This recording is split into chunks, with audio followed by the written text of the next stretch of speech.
Hey everybody, it is Kim. I'm here at Black Dog Salvage in Roanoke, Virginia. Now we had the most awesome opportunity to explore the Stonehouse Cottage here at Black Dog Salvage, and that is their rental property. It is a home that is beautiful, that is decorated with all kinds of salvage finds. Robert, who is one of the hosts of Black Dog Salvage, walked us through the house to give us a sneak peek. Now I was with a media group, so you'll see all kinds of other people there on the tour with me, but I just wanted to share what it looked like and a little bit of the history behind it. Really wanted to share this wonderful lodging option with you in Roanoke, Virginia. It's really cool, a lot of history behind it. So let's go ahead and see the tour that I got.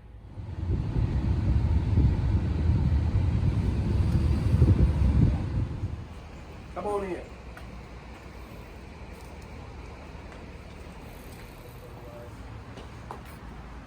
So when we found the place, all these windows were broken out. Some of them were boarded up. Most of the woodwork in the house was painted. There was no heat. There was no air conditioning. There was no electric. We used it for storage. I actually got a facade grant from the city of Roanoke, and my construction company stabilized the exterior, the roof, and the gutters, and fixed the front of the house, pretty much. Boarded up the windows, and then we used it for storage for about 10 years. But along comes the television show, and we needed a place away from the store so that we could do the interview portions of the show. So for the first 5 seasons of the 11 seasons, Mike and I would sit right about here in 2 chairs, too close together, and the camera would sit there, and then they'd have a background back here. And this was no air conditioning, no heat. So sometimes you can see us wearing jackets and you can see our breath. Sometimes if you listen real carefully in the summertime, we're sweating and you hear the city's lawnmowers doing the park. But for 5 years, that's what we used the building for. And finally we said, you know, we need to have something better, and we created a studio up in the old fur loft of the building. And that gave us an opportunity to rebuild the house. And so it ended up being Krista, who you met just there, our PR person, had this idea. This would be a perfect vacation house, a VRBO. I'm thinking, now that's a good idea. Now that's a good use for the house, and we can also utilize the house to showcase my construction company's restoration abilities and Black Dog Salvage's ability to furnish and do things to really give second life to upcycle. So this is the upcycled house. Unfortunately, we had to take everything out of it, including all the woodwork, saved it all, cleaned it all. All the plaster had to come out of the house because of asbestos. But we were able to maintain the stone fireplaces, and the wood, this whole assembly of the stairs stayed in place, and that was about it. So when you get a chance to walk around, there's some pictures as you walk down this hallway. So just take a chance to take a look at that. Shows pictures of it under construction, us in the television studio, as well as the post office down there at the end that you can see the gargoyles that are up on the tower. So take a look at that. In the back there's a bathroom, and with an exposed wall that was the way the house is built. It's all masonry on the exterior.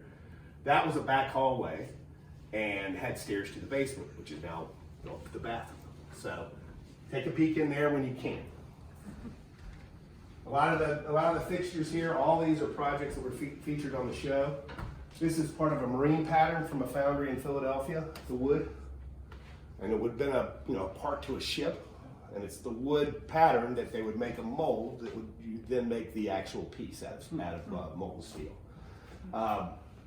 Mike's daughter, Grace, actually blew this glass. She's a professional glass blower and designer in Brooklyn now.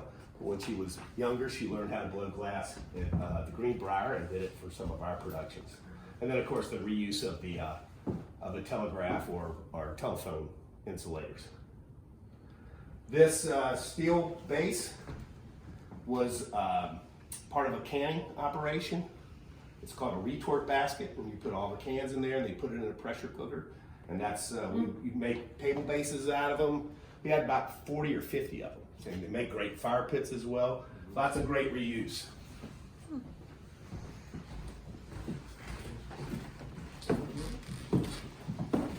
When the house was built, it was pretty dark in the center hallway, so we opened up these clear story windows and then inserted some siding from a engine house, a huge industrial facility. You'll see those at the dog bowl. There's panels. These are corrugated chicken wire panels. We also use the offcuts to make the light fixtures, as well as to fill in. This used to be a window, and to fill in for a transom. So think about, I'll show you real quick where this window went for reuse when we go upstairs.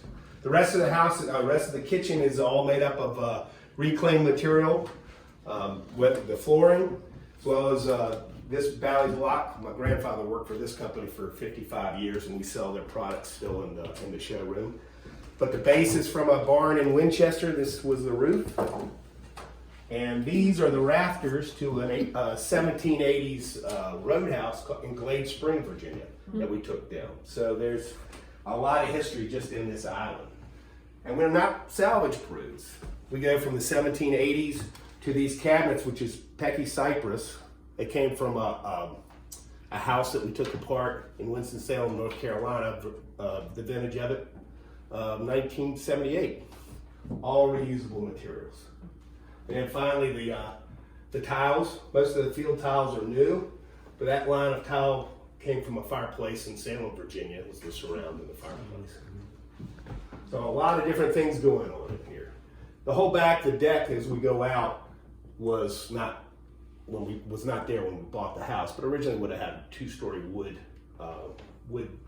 porch on it. I'll show you in a minute. There was one bathroom in the house, and it was upstairs, which is, we've now multiplied those a little bit. Heated floor in the bathroom, as well as some pretty high-tech plumbing fixtures that some of our partners from Ferguson Enterprises and Moen helped us with. This particular bed is part of our furniture line. It's a reproduction of a bed that Mike made for my daughter Caroline. So that's Caroline's bed. Another reason we got those mattresses is for these beds, as I mentioned, they're fantastic. All the doors are original to the house, but all the hardware came from a church in downtown Roanoke that we had the hardware left over because someone had stolen all the hardware from the house when we got it.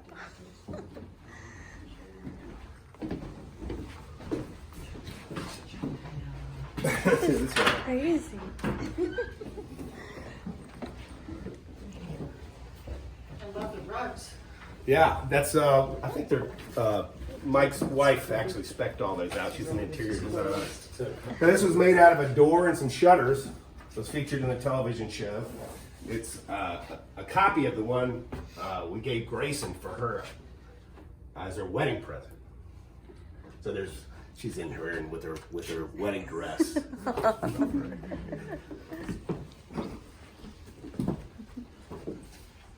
So space was at a premium. There was originally 2 bedrooms here, and like I said, there was no closets. So we eked out 2 bathrooms between these 2 rooms. This one has some of the same features, but we had to bump into the hallway a little bit, and then instead of taking the old chimney out, we just made it a feature. The floor is painted because that's how we found it. Are the windows original? Or the All the window frames are original. We restored the windows ourselves with all the balances and everything else. Right? Yeah, they're pretty large. That was an effort. Master closet behind Carrie, the one and only closet in the house. This door was not here, and so this was their room, the master room. Wow. And so we eked out of the smallest bedroom and the bathroom, the master bath, which is Wow. it's pretty cool. It's got a lot of salvage in it. The paneling is from a church in Delaware. The door here is from an 1840s house in Hamlet, North Carolina. The tub came from a very large mansion near Philadelphia, and there was 5 other tubs just like that from that house, among other things. It's incredible things coming out. And this is the lower sash from that window downstairs. Oh, and then it's wow. joined with a English stained glass that is in that opening as well, that we get from a trading partner in North Carolina who brings them in from England. So this is all new, the floor plan. The reason the cabinets float out here is because the two windows are two different sizes, have different sills, Oh, because they were in two different rooms. And of course we maintain the steam overflow for the old heating system up there in the corner, and that's the only original in this place. this is pretty spectacular. I got to stay here once. Didn't want to leave. If things go bad, I can always. So here are some final looks at all of the rooms in the home, and obviously these don't have a lot of people in them, so you can get an idea of the space a little bit better, and you can decide on whether or not you'd like to rent this vacation house yourself. It really is a spectacular house. It is a great location. This is going to be the outdoor patio, the second floor outdoor patio that overlooks Black Dog Salvage. So if you're going to be shopping there, this is like a really great place to stay. Because obviously you can go antique shopping or salvage shopping just right out the front door. It's a great location in town. There's a lot of cute little places to eat nearby, within a little bit of a lengthy walking distance. But again, this is just a peek inside the vacation home so you can see what it looks like. Well, it turns out that the stonemason who built this house for himself was the stonemason for the post office and many bridges for the railroad. He was an Italian immigrant that came from Philadelphia, came from Italy to Philadelphia and then down to Roanoke to build the railroad. Then started in the architectural realm. It appears he had some leftover parts. This was a broken gargoyle that never made it onto the building. There's two more that were from the post office on the other side of town that were salvaged. And then as you turn around on this front porch, these corner pieces that are on the front porch, as well as some of the arch pieces that are not quite the right radius for the elliptical front door, all those were leftover pieces that never made it onto the building, but he used to build his house in 1911, I believe. So when he built his house, this large building wasn't here. This was a residential neighborhood. So it kind of makes it have a little bit more sense and scale of why it ended up here. But as you notice, he wasn't afraid to just cut a few corners because that's not quite right. Be sure to see all of our Roanoke, Virginia videos. I have them linked in the description below.